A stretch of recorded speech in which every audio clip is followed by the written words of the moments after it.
Hello, in this video I'm going to show you a new way of adding a repair request. Rather than going into inventory, we're going to do the checklist. So essentially what you're going to do is you're going to go to switch to checklists, and you're going to do an on-demand checklist.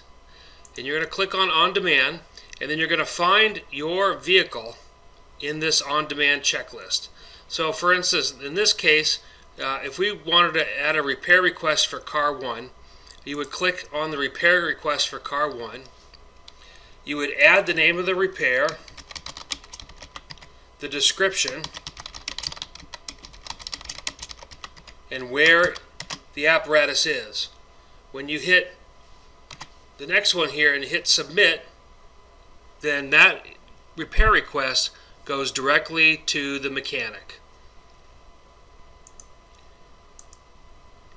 Essentially also, if you're in the checklist this way, you can easily just click on new, and in this case, let's say that you have a tool repair that needs to be a tool that needs to be repaired.